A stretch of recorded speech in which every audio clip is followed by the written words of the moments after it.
Regions को, इन सारे चीज़ों को जानने के बाद कि हमें क्यों सीखना चाहिए सी प्रोग्रामिंग लैंग्वेज।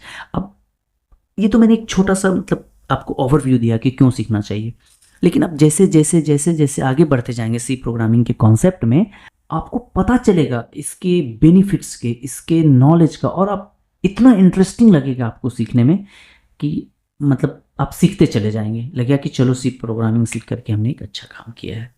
और फिर सी प्रोग्रामिंग सीखने के बाद आपका प्रोग्रामिंग स्किल डेवलप हो जाएगा, तो आप बाकी कोई भी प्रोग्रामिंग लैंग्वेज सीख सकते हैं, ये मेरा मानना है। तो आइए स्टार्ट करते हैं सी प्रोग्रामिंग लैंग्वेज। अब सबसे बड़ी बात यह होती है कि किसी भी चीज़ से कम्युनिकेट करने के लिए, मान लीजिए हम आपसे बात कर रहे हैं, अभी हिंदी में बात कर रहे हैं, अगर यही कोई बंदा यूके यूएस का आ जाएगा तो हमको उससे इंग्लिश में बात करनी पड़ेगी।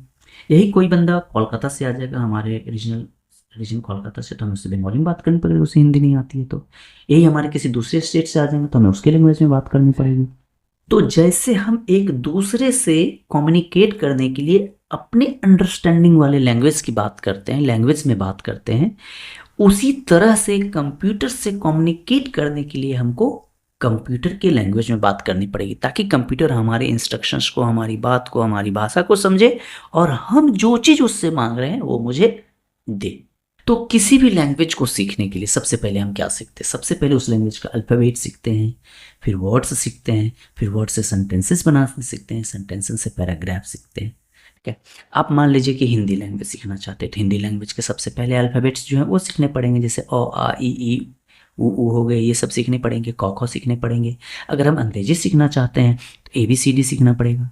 तो ऐसे किसी भी लैंग्वेज के, सपोज कीजिए हम फ्रेंच सीखना चाहते हैं तो हमें फ्रेंच के अल्फ़ाबेट्स सीखने पड़ेंगे। सिमिलर वे में आप कोई भी लैंग्वेज सीखना चाहते हैं तो सबसे पहले उसके अल्फ़ाबेट से सीखने पड़ेंगे, उसके वर्डिंग, अल्फ़ाबेट से फिर वर्डिंग बनाना सीखना पड़ेगा, वर्डिंग से फिर सेंटेंसेस बनेंगे, फिर पैराग्राफ बनेंगे, फिर एक कंप्लीट पैराग्राफ बनने के बाद हम अपना स्टेटमेंट्स और अपनी बातों को उस पैराग्राफ के थ्रू बता पाएंगे। बिल्कुल सिमिलर पैटर्न फॉलो होता है सी प्रोग्रामिंग लैंग्वेज में।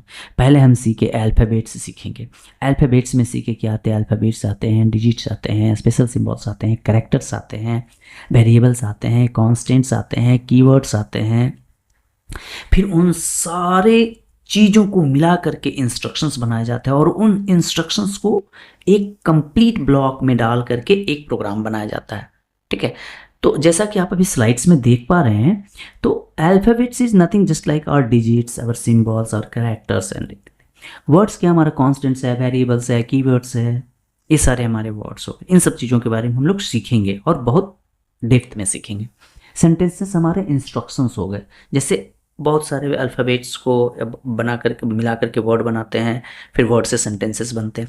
उसी तरीके से अल्फ़ाबेट्स को मिला करके कॉन्स्टेंट्स वेरिएबल्स बनेंगे, कॉन्स्टेंट्स वेरिएबल्स को बना करके एक इंस्ट्रक्शंस बनेंगे और वो इंस्ट्रक्शंस, मल्टीपल इंस्ट्रक्शंस को हम लोग एक प्रोग्राम का रूप देंगे। तो यहाँ पे सबसे पहले देखते हैं कि सी कैरेक्टर्स हमारे पास क्या है। तो जितने भी सिंबल्स आपको कीवर्ड्स में दिखते हैं, कीबोर्ड पे दिखते हैं, तो उस कीबोर्ड पे जितने भी कीवर्ड आपको दिख रहे हैं, जितने भी सिंबल्स आपको दिख रहे हैं, वो सारे कैरेक्टर्स हैं। अगर आप लैपटॉप यूज करें तो आपके कीपैड पे जो भी सिंबल्स दिख रहे हैं वो सारे कैरेक्टर्स हैं। यहाँ पे हम लोग सीखते हैं सबसे पहले सी कैरेक्टर्स। तो सी में हमारे पास कैरेक्टर्स हैं, डिजिट्स हैं, स्पेशल सिंबल्स हैं। तो जैसा कि हम स्लाइड्स पे देख रहे हैं, तो जो भी A to Z अल्फ़ाबेट्स हैं वो सारे कैरेक्टर्स हैं, डिजिट्स 0 to 9 डिजिट्स हैं, स्पेशल सिंबल्स जो भी हैं इन दोनों को छोड़ करके वो स्पेशल सिंबल्स हैं। सिंपल। तो ये अंडरस्टूड है, ये हमने बचपन से सीखते आ रहे हैं कि 0 से 9 तक डिजिट होते हैं, ए से लेके जेड तक अल्फ़ाबेट्स है, लोअर केस और स्मॉल केस। अदरवाइज जो भी है यहाँ पे टिल्ड कैरेक्टर है, कॉमा है, साइन ऑफ एक्सक्लेमेशन है, @ hash, percentage caret, @ semicolon, comma, less than, greater than, जो भी हैं सिंबल्स वो सारे हमारे स्पेशल सिंबल्स हैं और ये सारे सिंबल्स सी प्रोग्रामिंग में यूज होते हैं। सी कीवर्ड्स एक स्पेशल टाइप के वर्ड्स हैं जो कि रिजर्व होते हैं। ये रिजर्व वर्ड्स क्या होते हैं इसके वजह में हम आगे चर्चा करेंगे। ठीक है, तो keywords are special words that is reserve words. Reserve words कहने का मतलब है कि आप इन सारे वर्ड्स को एज ए वेरिएबल नहीं यूज कर सकते। वेरिएबल्स और कांस्टेंट क्या होता है इसके बारे में भी हम लोग जाने। कीवर्ड ऐसे वर्ड्स को भी बोलते हैं जो कि सी कंपाइलर के लिए, अब यहाँ पे एक नया वर्ड आ गया कंपाइलर। सी कंपाइलर क्या है? जो हमारे इंस्ट्रक्शंस को, प्रोग्राम्स को कंपाइल करके, एरर वगैरह चेक करके एग्जीक्यूटेबल फाइल में बना करके रन करने में मदद करता है, वो हमारा सी कंपाइलर है। ठीक है, तो कीवर्ड्स वो वर्ड्स हैं जो सी कंपाइलर के लिए एक स्पेशल मीनिंग रखता है। ठीक है, जैसे आप यहाँ पे टेबल्स में देख पा रहे हैं, ऑटो है, ब्रेक है, स्ट्रक्ट है, वॉइड है, वोलेटाइल है, कैर है, डिफ़ॉल्ट है, इनम है, कंटिन्यू है, इफ है, हिल्स है, गो टू है। ये सारे कीवर्ड्स के इस सारे वर्ड्स के एक एक मीनिंग हैं सी कंपाइलर के पास। अगर हमने लिखा ब्रेक तो क्या काम करेगा सी कंपाइलर, अगर हमने लिखा गो टू तो क्या काम करेगा सी कंपाइलर। ये एक रिजर्व वर्ड है, स्पेशल मीनिंग है इसका, ठीक है। और सी कंपाइलर से जो मतलब हमारे पास जो कीवर्ड्स हैं, टोटल 32 कीवर्ड्स हैं हमारे पास, और ये आपको रटने की ज़रूरत नहीं है। ये जो सी 32 कीवर्ड्स हैं सी के, आपको याद करने की ज़रूरत नहीं है। ऑटोमेटिक जब आप प्रोग्रामिंग करेंगे तो आपको धीरे धीरे धीरे धीरे याद आ जाएगा।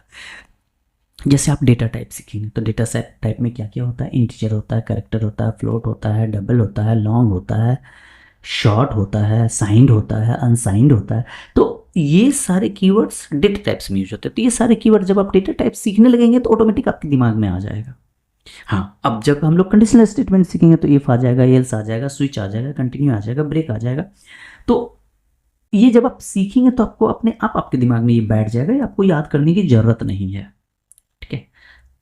तो ये हमारे स्पेशल कीवर्ड्स हो गए, जो कि रिजर्व कीवर्ड्स हो गए, जो कि 32 हैं नंबर्स में, और ये कंपाइलर के लिए स्पेशल मीनिंग रखता है, ठीक है। हमारे पास वेराइटीज़ ऑफ कंपाइलर है, जैसे माइक्रोसॉफ्ट का अपना कंपाइलर है, बोर्लिंग का अपना कंपाइलर है, टर्बो का अपना कंपाइलर है, टर्बो सी है, आंसी सी है, ऐसे डिफरेंट कंपाइलर्स हैं। तो आप कोई भी एक कंपाइलर यूज कर लो, ऑलमोस्ट सारे कंपाइलर एक जैसे ही यूज करते हैं। तो हम कंपाइलर्स कैसे इंस्टॉल करेंगे, सी को कैसे इंस्टॉल करेंगे, ये हम लोग आगे के क्लासेस में देखेंगे।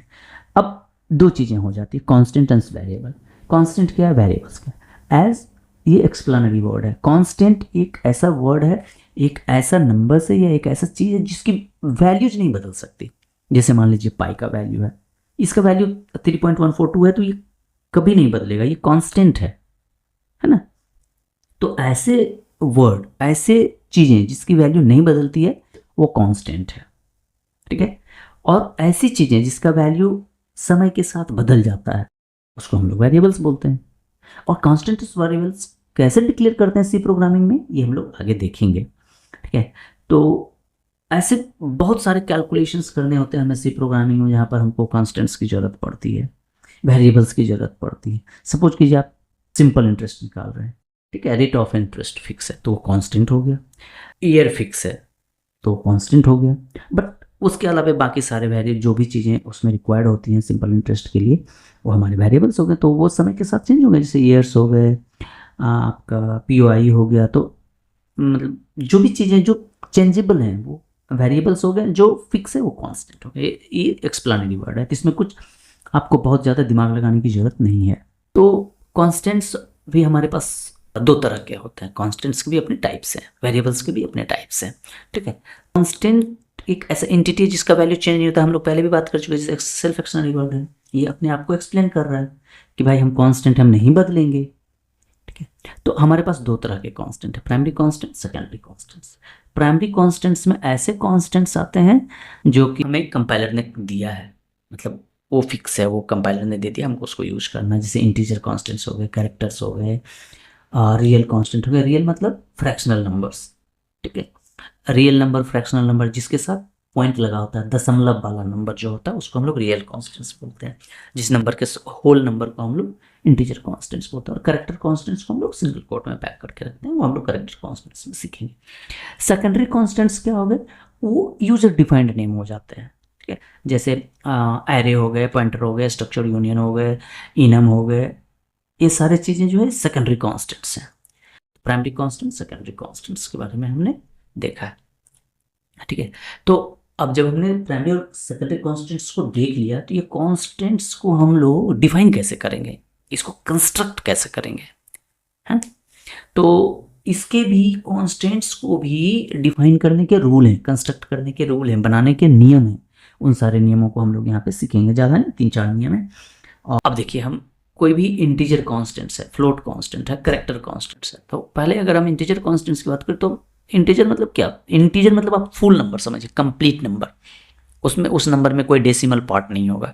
जैसे 3, 5, 7, 9, 215, 580, 885, ये सारे इंटीजर कांस्टेंट हो गए, क्योंकि इसमें दशमलव नहीं है, ठीक है। दशमलव वाले नंबर के बारे में हम लोग बात करेंगे, जिसको हम लोग फ्रैक्शनल कांस्टेंट्स या रियल कांस्टेंट्स बोलते हैं, आगे बात करेंगे। तो इंटीजर कांस्टेंट्स होल नंबर को बोलते हैं, ठीक है। और इंटीजर कांस्टेंट्स जब आप डिफाइन करेंगे तो इंटीजर कांस्टेंट में कम से कम एक डिजिट होना चाहिए। 1, 2, 5, 7, 15, 20, 0, -3, 8, ये सारे इंटीजर कांस्टेंट्स के एग्जांपल्स हैं। इसमें कोई डेसिमल पॉइंट नहीं होना चाहिए, जैसे मैंने पहले भी बताया है, ठीक है। ये नेगेटिव पॉजिटिव कुछ भी हो सकता है, ये साइन मैटर नहीं करता। जिससे मैं negative number, negative integer constants define करना है तो -5 एक नेगेटिव इंटीजर कांस्टेंट्स है, ठीक है। पॉजिटिव करना है तो प्लस साइन आप दीजिए, नहीं दीजिए बात बराबर है, क्योंकि ये अंडरस्टूड है कि अगर कोई साइन हमने नहीं दिया है तो ये पॉजिटिव साइन, ये मैथमेटिक्स का बचपन में भी हमने ये सब पढ़ा होगा, ठीक है। और जब हम इंटीजर कांस्टेंट्स डिफाइन करते हैं तो इसके मतलब नंबर जो हम कांस्टेंट डिफाइन करें, मान लीजिए कि हमने 3515 डिफाइन करना है, तो 3515 के बीच में कोई भी कॉमा या ब्लैंक स्पेस ये सब नहीं आना चाहिए।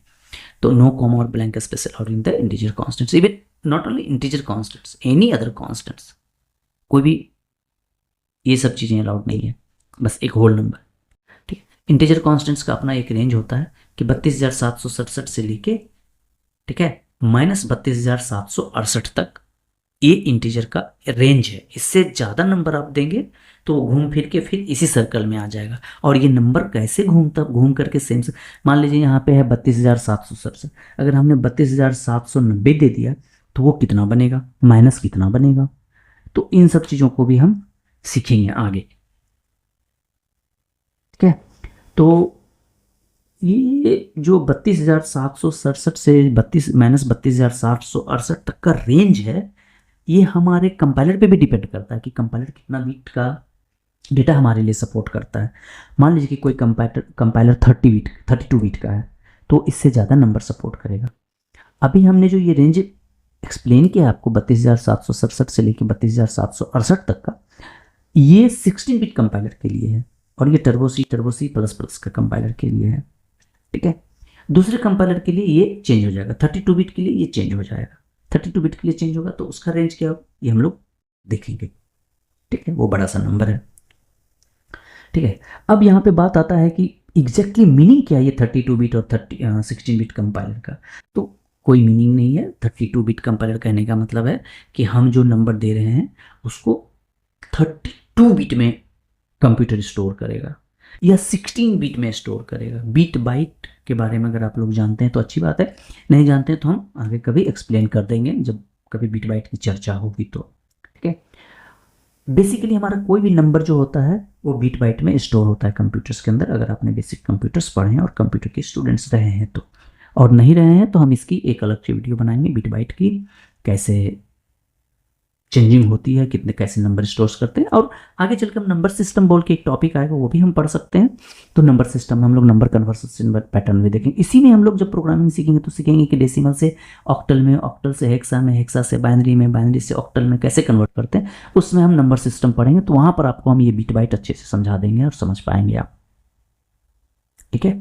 तो तब तक के लिए हम जो है अभी 16 बिट कंपाइलर पे काम करेंगे, और जो हमारा रेंज यहाँ पे हम देख रहे हैं 32,767 से लेकर 32,768 तक, इसी रेंज पे काम करेंगे। और ये जो हमारा कुछ एग्जाम्पल्स है, ठीक है। उसी तरह से हमारे पास रियल कांस्टेंट को, जो कि फ्रैक्शनल वाले पार्ट हैं, उसको भी डिफाइन करने के रूल्स हैं। तो रियल कांस्टेंट्स में भी वही है कि एटलीस्ट एक डिजिट होना चाहिए, ठीक है। इसमें कोई ब्लैंक स्पेस नहीं होना चाहिए, ठीक है। नेगेटिव पॉजिटिव हो सकता है ये, ठीक है। कोई ब्लैंक स्पेस या कॉमा नहीं होना चाहिए। साइन इसमें आप डिफ़ॉल्ट पॉजिटिव होता है, अगर आपको नेगेटिव डिफाइन करना है तो माइनस साइन लगाना पड़ेगा। और सबसे बड़ी बात है कि अगर आप फ्रैक्शनल पार्ट नहीं डिफाइन करते हैं तो कंपाइलर ऑटोमेटिकली उसमें फ्रैक्शनल पार्ट जोड़ देगा। जैसे आप मान लीजिए यहाँ पे देख रहे हैं 426.0, ये कंप्लीट फ्रैक्शनल पार्ट है और इंटीजर पार्ट भी आप इसको कर सकते, लेकिन .0 है इसलिए फ्रैक्शनल पार्ट हो गया, है ना। फ्रैक्शनल कहने का मतलब हो गया कि रियल नंबर मतलब जिसके साथ दशमलव वाले नंबर, जो कंप्लीट नंबर नहीं, पूरा नंबर नहीं। जैसे आप मान लीजिए कि लिखते हैं 32.99 जब लिखते हैं, 9 लिखते हैं तो उसमें एक जोड़ देंगे तो ये 32.100 हो जाएगा, तो वो 33 हो जाएगा, है ना। तो 33 एक कंप्लीट नंबर हो गया, बट 32.99 कंप्लीट नहीं है। तो जो नंबर फ्रैक्शनल में है, जो दशमलव में है, उसी को हम लोग रियल कॉन्स्टेंट्स बोलते हैं। इसके बाद हमारे पास रियल कॉन्स्टेंट्स का अपना रेंज है, ठीक है। स्मॉल और लार्ज रियल कॉन्स्टेंट्स है, उसको हम लोग एक्सपोनेंशियल पार्ट में भी डिफाइन कर सकते हैं, उसका अपना रेंज है, ठीक है। तो ये रेंज है, ठीक है। रियल नंबर को हम लोग एक्सपोनेंशियल पार्ट में, मैंने एक्सपोनेंशियल वे में भी रिप्रेजेंट कर सकते हैं, ठीक है। तो इसका रेंज होता है 3.4 से लेकर के 10 पर पावर 38 से 3.4 10 पर पावर -38 तक, जैसा कि आप यहाँ पे देख रहे हैं इस लाइन में चौथे नंबर में रेंज ऑफ रियल कांस्टेंट है एक्सप्रेस्ड इन एक्सपोनेंशियल फॉर्म।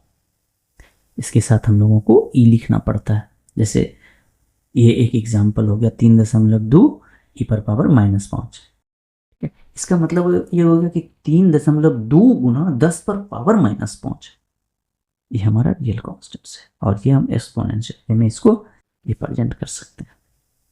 अभी करेक्टर कांस्टेंट्स की बात करें, हमने इंटीजर कांस्टेंट्स की बात कर ली, हमने रियल कांस्टेंट्स की बात कर ली। अब हम बात करते हैं करेक्टर कांस्टेंट्स की। करेक्टर कांस्टेंट्स करने का मतलब क्या होगा? Character value. करेक्टर मतलब एक कैरेक्टर, जैसे A, B, Z, P, T, ये अल्फाबेट कैरेक्टर। उसी तरह से सिंबल कैरेक्टर्स में करेंगे तो @, exclamation sign, sign of interrogation, ये सारे कैरेक्टर्स हैं। कोई भी एक कैरेक्टर जो सिंगल कोट में डिनोट किया गया हो वो कैरेक्टर कांस्टेंट्स है। आप यहाँ पे डेफिनेशन भी पढ़ सकते हैं। Character is a single alphabet, symbols और डिजिट और enclosed with in a single quote. कुछ भी चीज को अगर आपने सिंगल कोट में डाल दिया तो वो कैरेक्टर कांस्टेंट। जैसे आप यहाँ पे देख रहे हैं एग्जांपल्स में, ए को सिंगल कोट में हमने डाला, आई को सिंगल कोट में डाला, ठीक है। आप यहाँ पे ए, बी, दो अल्फाबेट को सिंगल कोट में डालेंगे तो ये इलीगल हो जाएगा, ये लीगल नहीं रहेगा, क्योंकि वहाँ पे दो अल्फाबेट हो गए। हम क्या बोल रहे हैं कि a single character enclosed in single quote, एक कैरेक्टर सिंगल कोट में अगर है तो आपका कैरेक्टर कांस्टेंट्स है, ठीक है। लेकिन यहाँ पर आप अगर देखेंगे कि इसमें भी सिंगल कोट जो है वो लेफ्ट साइड वाला होना चाहिए, राइट साइड वाला नहीं होना चाहिए। Point two the left side, right side वाला इलीगल है, लेफ्ट साइड वाला लीगल है कैरेक्टर कांस्टेंट्स डिफाइन करने के लिए, ठीक है। हमने कांस्टेंट्स के बारे में जाना, हमने कांस्टेंट्स के वेरियस टाइप्स देखे, और जो बच गए सेकेंडरी कांस्टेंट्स उसके बारे में हम लोग आगे पढ़ेंगे। जैसे पॉइंटर्स हो गए, एरे हो गए, उन सब के बारे में, स्ट्रक्चर यूनियन हो गए, इनम हो गए, इन सब के बारे में हम लोग अपकमिंग क्लासेस में देखेंगे, ठीक है। आइए अब जानते हैं वेरिएबल्स। वेरिएबल्स इन सी में वेरिएबल्स का क्या यूज है, वेरिएबल क्या है, वेरिएबल क्यों इस्तेमाल करना पड़ता है, कितने तरह का होता है, कैसे डिफाइन करते हैं, इसके क्या क्या रूल्स हैं, इसके बारे में हम लोग अब यहाँ से शुरू करें। तो वेरिएबल्स कहने का मतलब है कि कोई एक ऐसा चीज जिसका वैल्यू बदलता रहे वो वेरिएबल है, ठीक है। तो जिसकी वैल्यू बदलता है उसको वेरिएबल करता है, और वो प्रोग्राम एग्जीक्यूशन के समय बदलता है। कांस्टेंट का वैल्यू प्रोग्राम एग्जीक्यूशन के समय में नहीं बदलेगा, वो बदल ही नहीं सकता, वो फिक्स हो गया, फिक्स हो गया, डिक्लेयर कर दिया, फिक्स हो गया। बट वेरिएबल का जो वैल्यू है वो जब प्रोग्राम एग्जीक्यूट होता रहेगा, रन होता रहेगा, आपका रिजल्ट लाने की कोशिश करेगा, उसमें आप उसको बदल सकते हैं, ठीक है। और वेरिएबल्स जो होता है, वेरिएबल होता कुछ नहीं है, बस आप एक, जैसे कंप्यूटर के मेमोरी में कहीं पर हम कोई वैल्यू स्टोर किए हैं ना, तो उस मेमोरी एड्रेस का एक नाम है वेरिएबल, ठीक है। जैसे मान लीजिए कि अब हमारे घर में टीवी है, फ्रिज है, तो हम कैसे बोलते हैं कि मम्मी टीवी वाले रूम में देखो तो मेरा ये रखा हुआ है, ये सामान रखा हुआ ला दो, दीदी फ्रिज पे मेरी घड़ी रखी हुई ला दो। तो हमने दीदी को बताया मेमोरी लोकेशन फ्रिज के ऊपर में मेरा आर्टिकल, मेरा सामान घड़ी रखा हुआ है। तो वैसे ही कंप्यूटर के अंदर हम एक मेमोरी डिक्लेयर करते हैं, एक मेमोरी लोकेशन बताते हैं, और उसमें हम कुछ वैल्यू रख देते हैं। तो वो वैल्यू जो चेंज हो सकता है प्रोग्रामिंग के दौरान, वही हमारा वेरिएबल है।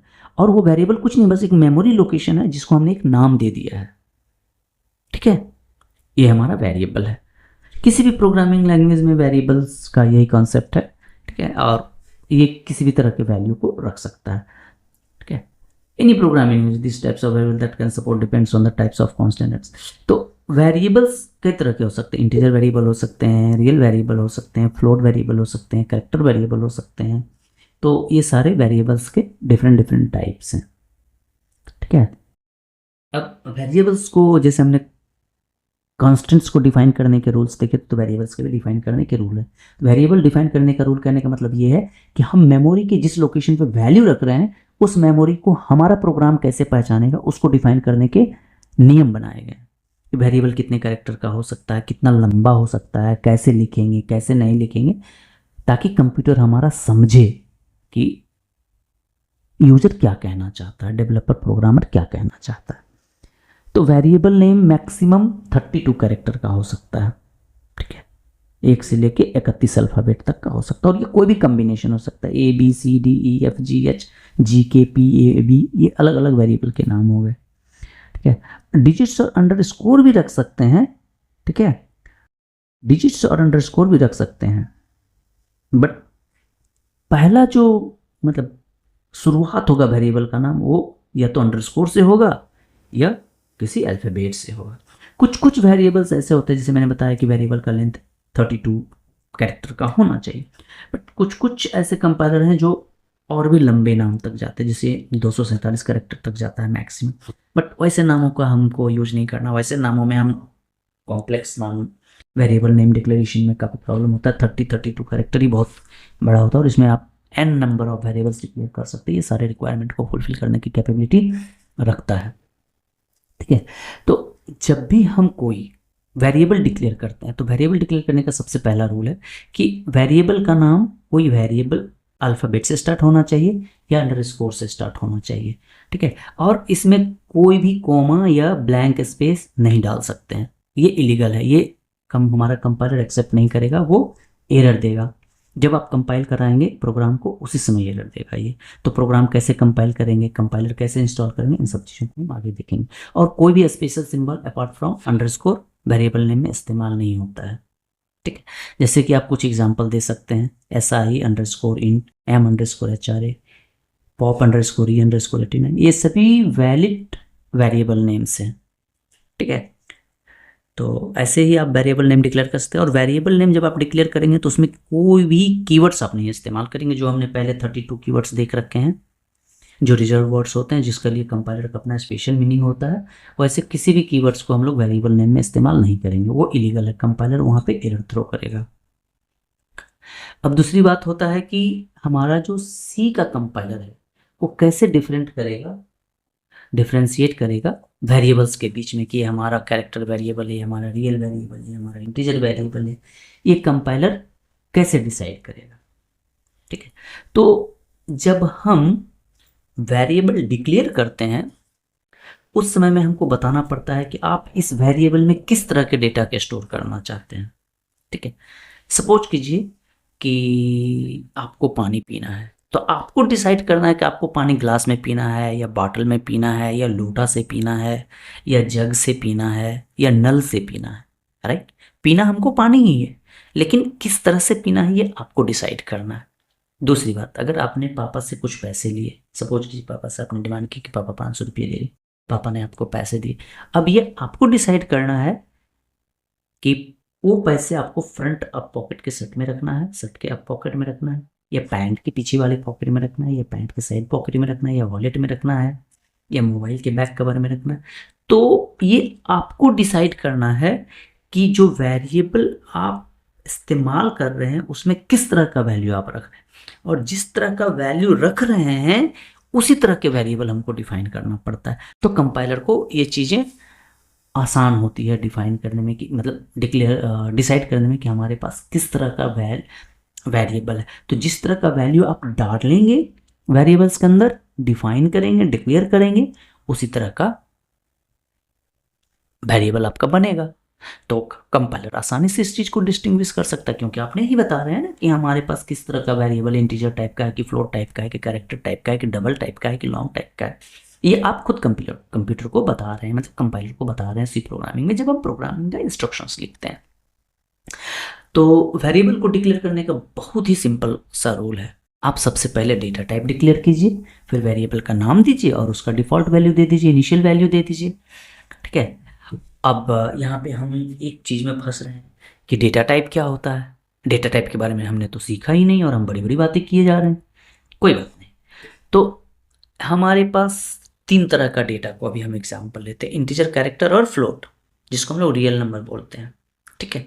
इंटीजर नंबर हो गए फुल नंबर, जो कंप्लीट नंबर है, 3, 5, 7, 15, 208, ये सब कंप्लीट नंबर है, ठीक है। फ्लोट नंबर जिसमें पॉइंट घुसा रहेगा बीच में, डेसिमल रहेगा, जैसे 3.5, 2.1, 0.8, ये सारे फ्लोटिंग नंबर।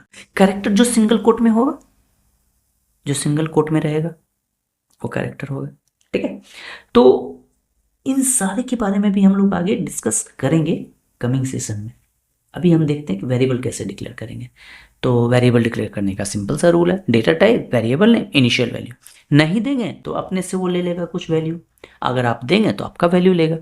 जैसे मान लीजिए कि किसी की एज है, सपोज कीजिए कि मैं अपनी एज लेता हूँ, मेरी एज कितनी है 32 ईयर्स, तो 32 ईयर्स कंप्लीट नंबर है, हाँ।